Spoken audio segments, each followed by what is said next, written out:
these pumpkins were going to Shanghai, but maybe I can get a better price here. Even if they are so old they're hollow. That's capitalism, baby. I'll take one with me.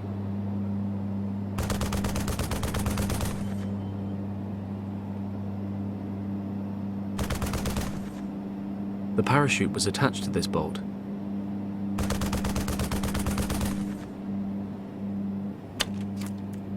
We've got some holes in this baby now. This canister holds distilled water for the hydraulic system. Very good. I'll pour some water into the pumpkin.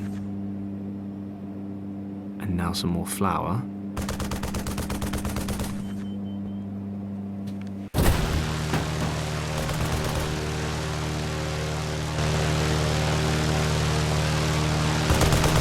With best regards from His Majesty.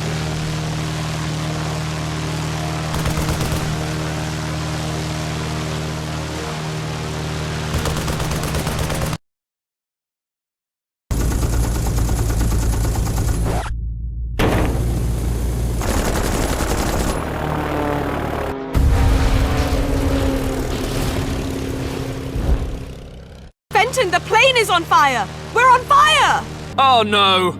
He hit the starboard engine! Don't panic! I'll switch it off and try to stabilize us. You can fly with one engine? This baby's got 3! Which means we've got 2 left. But don't worry, I'm an expert at emergency landings. Crap! I've never tried it with only one wing before. There's a field over there. I'm taking us down. Hold on tight! Benton!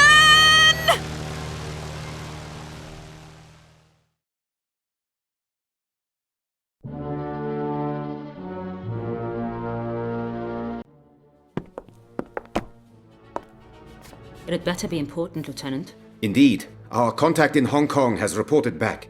Continue. It looks like the cartographer's records have disappeared. What do you mean? Disappear to where? And what about the cartographer? He died just recently, only a few days after passing on copies of his maps to the British Recon Unit. And the originals? Someone must have them. The men we've assigned to the job assume the originals are in the hands of the cartographer's niece. Unfortunately, they were not able to reach the girl because a former soldier is protecting her. Better and better.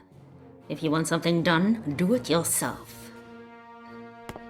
In any event, the girl and the soldier were able to escape. I am somewhat disappointed, Lieutenant. But very well. We will continue reasonably. Who is this soldier? Why might he need the maps? What kind of threat is he to us? Collect all the information you can on him and the girl. I will be flying to Berlin for a week. I expect answers when I return. Jawohl.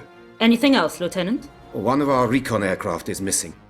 It was on routine surveillance this morning and hasn't returned. I suggest sending out a search unit. Yes, do so. If the machine has crashed, you must find the pilot as well as the aircraft. Get rid of any traces that might lead to our camp. It will mean the majority of the men being sent out. Yes. I emphasize once again. Find the crashed aircraft and eliminate all tracks leading to us. Our mission must remain confidential at all costs until we have opened the chamber in the monastery. After that, we will not need to hide from anyone ever again.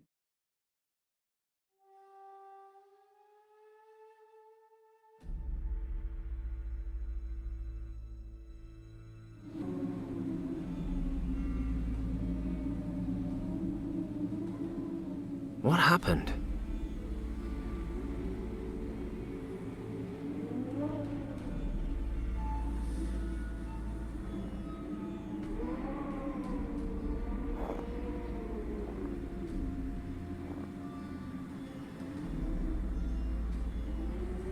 Kim. Kimmy? Can you hear me? Kim, please say something! Damn it. I need to get up there fast. My Ford. They only made 199. Guess there's one less now.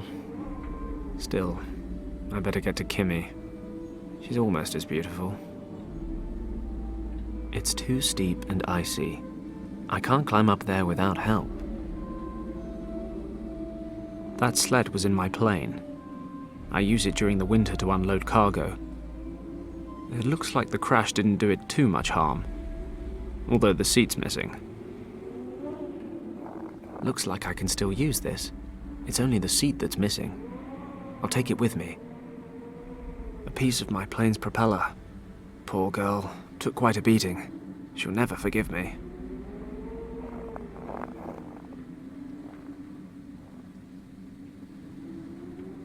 This crate was hurled out the plane, but it's still in one piece.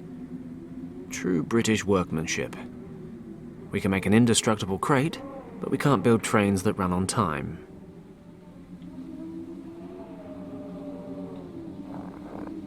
I could use that to pry open the lid.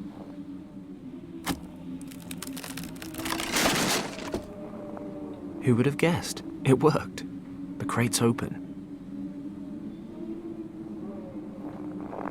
Let's see what we have here. A gramophone and a few records. Most of it smashed to pieces. I'd take a ration pack over smashed records any day. Although I'd take whole records and a working gramophone over the ration pack. Josephine Baker is all the sustenance I need.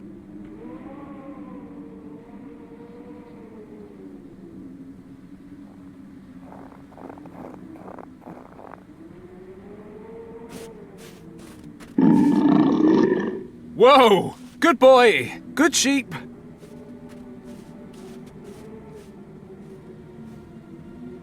The Argali's trying to defend its territory.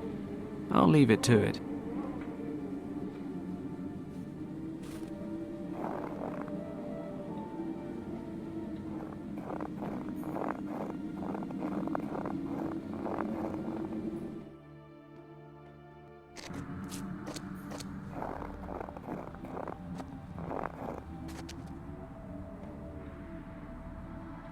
The wrecked Messerschmitt. Looks like it didn't get much further than my little Ford. Good. Might be something over there I can use to help Kim. I need to get over this crevasse first.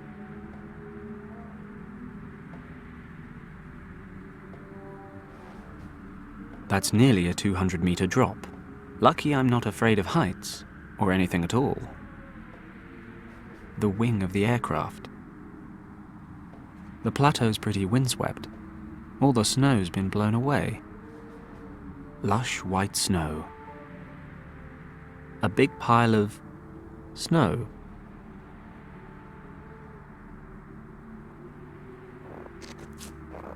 I can use this to collect some snow.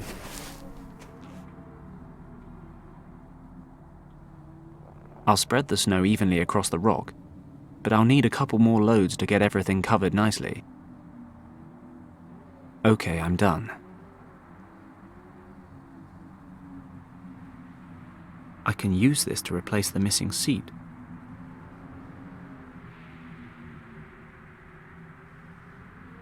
I can't believe I'm about to jump a crevasse in a sled, but it's all fixed up and there's enough snow. Made my sled better lie in it.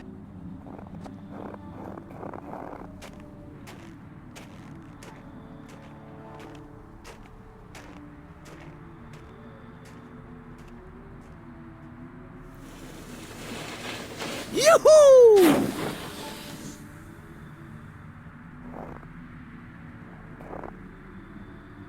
Can't believe that worked. Stunning. Most of the cockpit is missing. Looks like the pilot got out in time.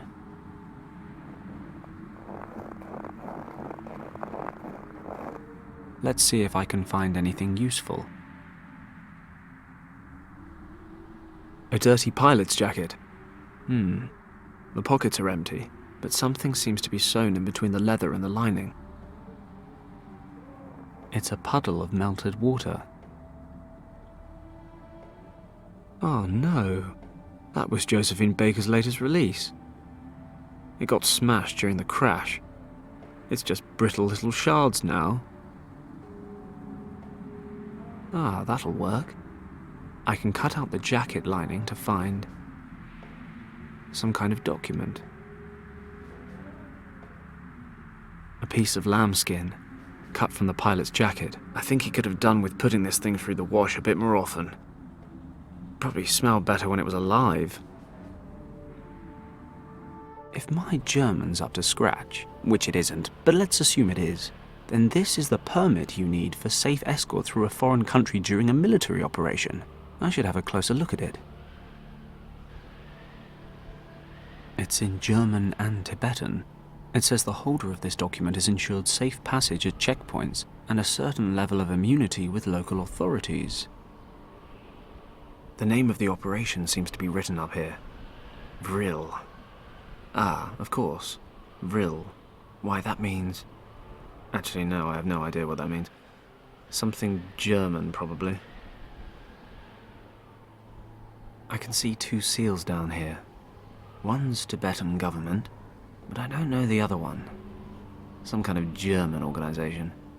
The Tool Society. Never heard of that before. Regardless, looks like the Germans are here with Tibet's blessing. Something for Lord Weston once we get home. The wing's covering's damaged. It looks loose.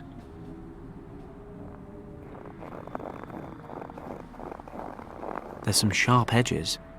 I can't remove it with bare hands. I could use that to remove the cover without cutting my hands.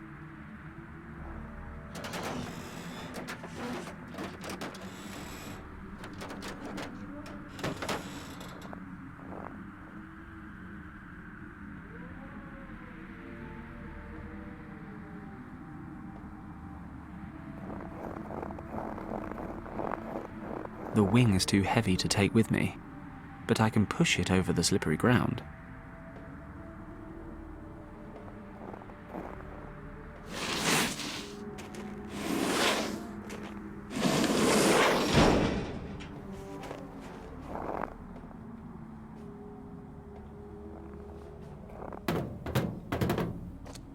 No thanks. My fingers are already frozen stiff.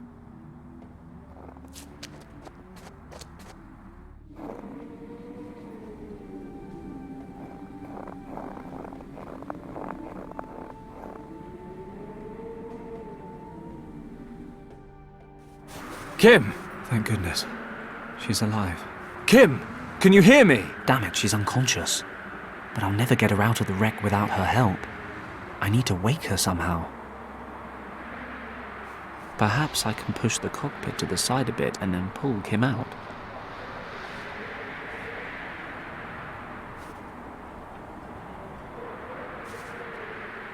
No chance. I'll never get Kim out of there without her help.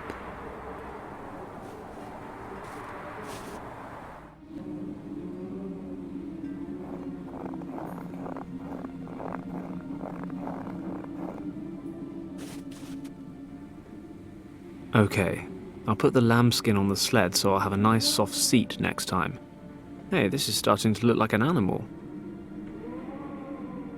And now for some legs.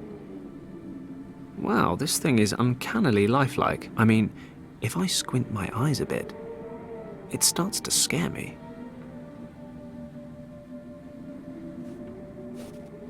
I wonder what'll happen next. Ah, it destroyed my beautiful handiwork. Oh well.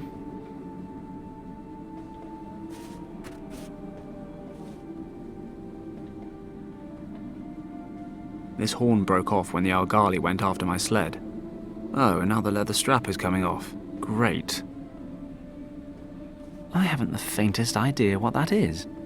Looks like coal, though. What are those strange lumps? Looks like coal. Or... oh no, of course not. It's poo. This seems to be a place of worship for the locals, although it looks like they might have more popular tourist attractions. I don't want to steal these and end up getting smited. Oh, ancient Tibetan god, if you want to hold on to these, please give me some sign. Nope, I guess we're good.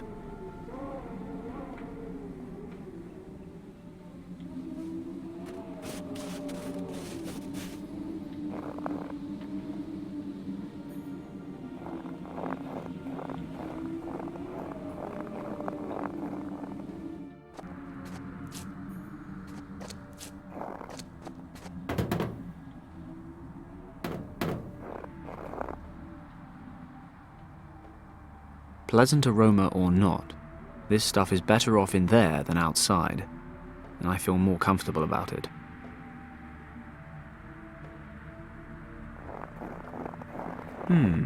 Let's see. That stuff actually burns, and it doesn't even smell that bad. Finally, a stroke of luck.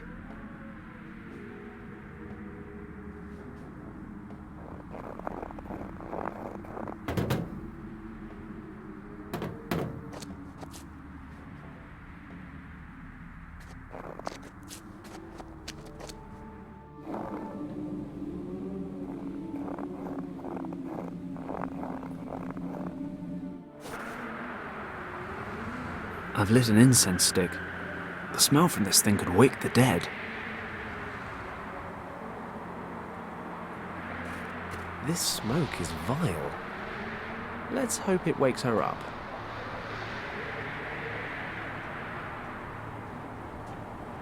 Kim! You alive? What? Yeah, I think so. Oof, what's that awful smell? Sorry, I had to wake you up somehow. And I didn't really think you'd like the alternative. Are you sure you're okay? Pretty sure. My head is aching and I'm cold as ice, but other than that, everything's fine. We have to get you out of there. Help me lift the roof of the cockpit.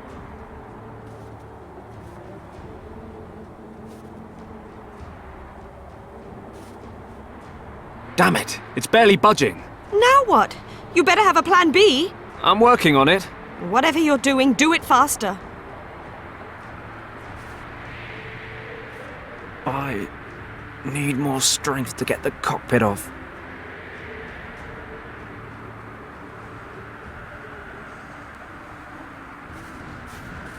Okay, the leather strap is long enough.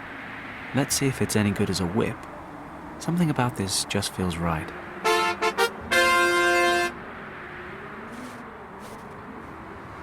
Too bad.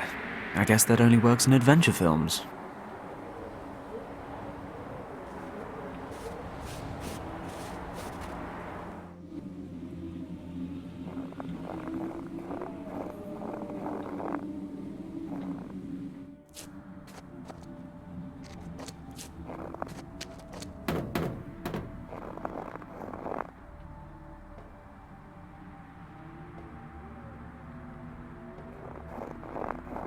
Okay, I'll wet the leather strap. It's cold. Oh, nice. The strap's frozen through already.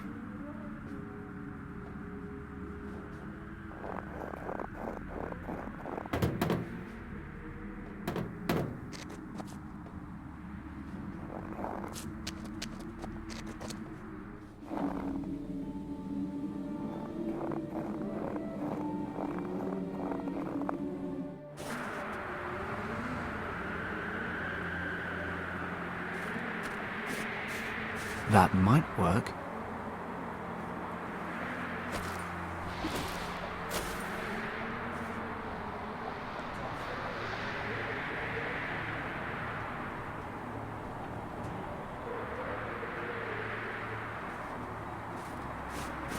Let's get this chute hooked up to the cockpit.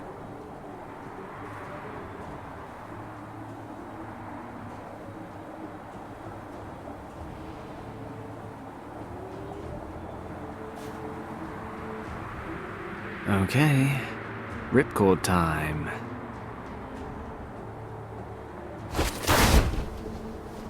Ha! Did you see that? Done. Wonderful. I'm gonna kill you anyway. Do it later. Right now, we have to get you out of this wreck. Well, thawed out again. You slept almost 4 hours. I'm still pretty cold. Move about a bit. You'll warm up. We've got the fire burning. We're not going to keel over anytime soon. Wow, you really know how to reassure a girl. So what do we do now? Let me guess. You'll think of something. We'll have to stay here for the night.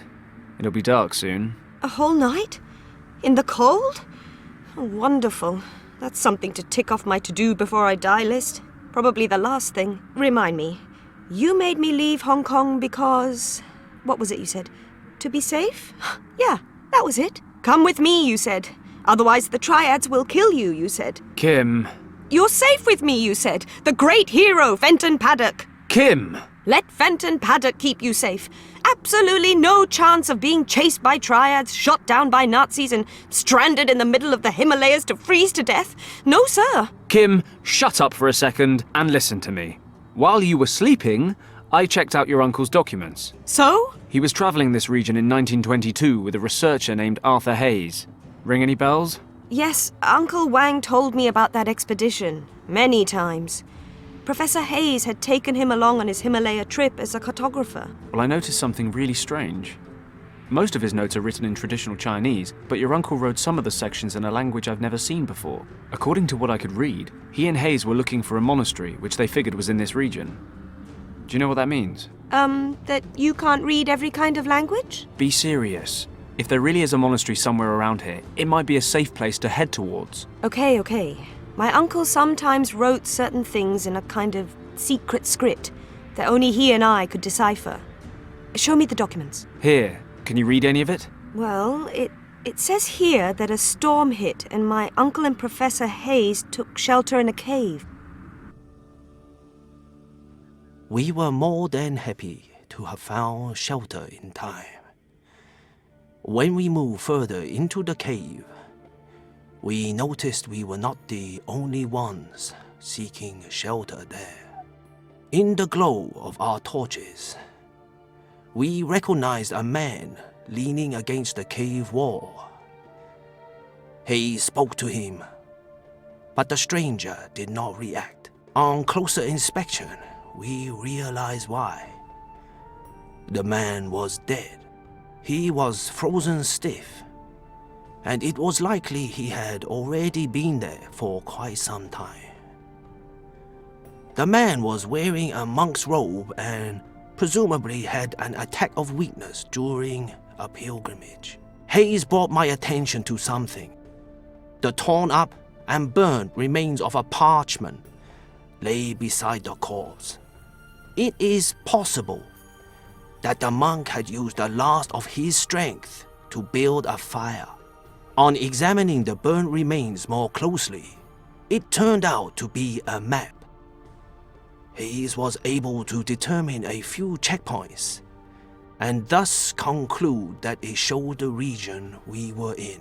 The texts we were able to identify on the map were written in an ancient script, of which Hayes was able to translate little. While the professor's eyes wandered across the map, he suddenly gasped. His trembling fingers moved over one word, Kembalong. Hayes, who had studied every possible source of information prior to beginning his expedition, explained that many myths and legends shrouded a valley by that name. They say there is an ancient monastery in the valley where no outsider has ever been. According to the legends, the monks from Kembalung Valley guard an ancient and very powerful secret. It was possible that we had come across a key to this hidden valley, and Hayes suddenly became excited when he realized what that could mean for him, the leader of the Tibet expedition. In that moment, I took a closer look at the dead monk. Could he be one of those monks living a secluded life in the valley? Where did he want to go? Or was he returning from somewhere and didn't have the strength to continue? My eyes dropped to his hands, and I noticed that the fingers of his left hand were wrapped tightly around something. Hayes noticed it too and opened the clutched fingers in a somewhat harsh manner. Hayes grasped the object and held it to the light of my torch. It was a stone, resembling the eye of a dragon. There was a green gemstone in its center, through which the light was refracted, falling onto the walls in a most fascinating pattern. Hayes put the stone away. He must have noticed the look on my face, because he justified himself. He remarked that the stone was better off in the hands of a researcher than those of some farmers or shepherds who might discover the cave someday.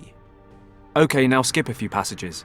Did they find the monastery? Hold your horses. It's been a while since I last read this stuff. I'm a little rusty. They headed off to find the Kembalung Valley, but the approaching winter made it impossible. They couldn't make it through the mountains, so they broke off the hunt. They got home, and Hayes tried to raise money for another expedition with better equipment, but nobody was interested. People figured he was hunting myths. Uncle drew a map showing the valley's estimated location. It shows us where they gave up as well. Perfect. We can use it. I don't know. It's all pretty vague. How do you know the monastery exists at all? Hayes and your uncle believed it was here. Right now, that's good enough for me. And, to be perfectly honest, it is our only chance. Then I suppose we don't have a choice. Wait. Can you hear that? Sounds like an engine. Oh no. Not another plane? No, that's not a plane. It sounds more like...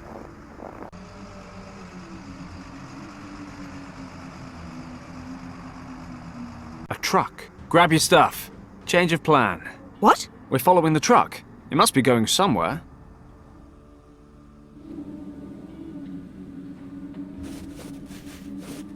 Could we stop for a moment, please? No, we need to keep moving. The snow's already starting to cover the tracks. Can you make it a bit further? Do I have a choice? I'm sure we'll find something soon. And what makes you so sure? I'm a boundless optimist. Hey, what is that? Looks like a military camp. I didn't know Tibet had an army. They don't. Remember that fighter plane? Germans? What are they doing here? Have they attacked Tibet? I doubt it. Let's break out the glasses.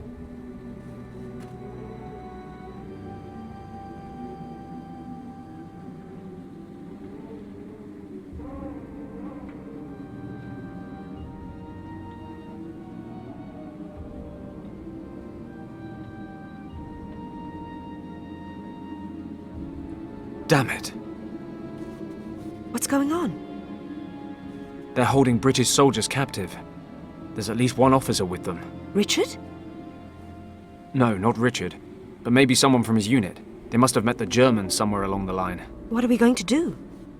What do you think? Rescue the officer, debrief him, find the rest of his group, and get everyone home in time for tea and medals. And we do that how? We? Forget it, Kim. You've made it this far, but you're sitting this one out. What? You expect me to just sit here and watch while you break into a heavily guarded military camp, get caught and tortured, and then leave me to freeze to death? For now, we just need to get the lay of the land. Then we'll wait till dark and make a foolproof plan. How's that? Why do I always let you talk me round? Maybe because you actually think I'm a pretty great guy. Dream on, Paddock.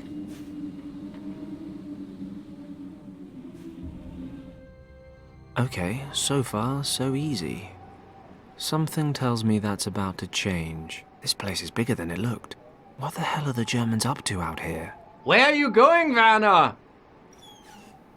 To take a leak! Just make sure you don't fall down a crevasse. It's like Swiss cheese around here, you know. I'm not stupid, you know.